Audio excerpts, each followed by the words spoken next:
আমরা কোনো জোট করব না। আমরা নির্বাচনী সমঝোতা করব। রাজনৈতিক দল রয়েছেন যারা এই পরিবর্তনের পক্ষে কাজ করতে চায়, আমরা তাদেরকে আহ্বান জানাবো এই ঐক্য প্রক্রিয়ায় যুক্ত হতে। নির্বাচন যত এগিয়ে আসছে ততই ঘোলাটে হয়ে উঠছে দেশের রাজনীতির সমীকরণ। বিএনপি বলয়ের বাইরে নীরব, তবে কৌশলী তৎপরতায় শক্তিশালী বলয় গড়ে তুলছে জামায়াত সহ ইসলামী ৮ দল।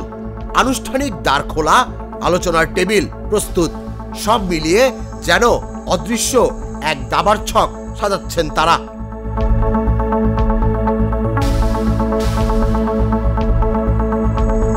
ঠিক সেই সময় নবীন শক্তি এনসিপি নতুন জোট করলেও শেষ পর্যন্ত তারা কোন দিকে যাবে, বিএনপি নাকি জামায়াত, তা নিয়েই জল্পনা এখন তুঙ্গে।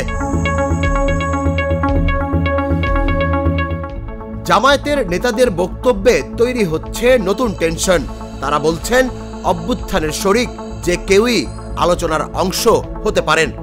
এনসিপিকে তারা আগেই প্রস্তাব দিয়েছে, শীর্ষ নেতাদের জন্য আলাদা কনসিডারেশন পর্যন্ত রাখা হচ্ছে। অন্যদিকে এনসিপির ভেতরেই চলছে বিপরীত স্রোত।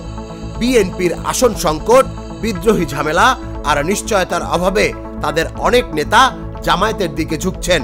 বেশি আসন, নির্দিষ্ট ভোট ব্যাংক ও শক্তিশালী পদ্ধতি, এই ৩ হিসাবেই তারা ভাবছে সেফ জোন। ৮ দলের শরিকরাও আলোচনা চালু রেখেছে। বিএনপি জামায়াতের ঠান্ডা লড়াইয়ের পাশাপাশি ছোট দলগুলোর অস্থিরতা পুরো ছবিকে আরো রহস্যময় করে তুলেছে।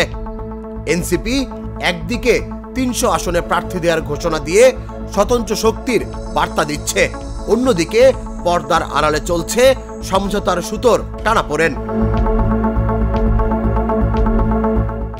এখন প্রশ্ন হলো, এই রাজনৈতিক থ্রিলারের শেষ দৃশ্যে এনসিপি কোন শিবিরে দাঁড়াবে?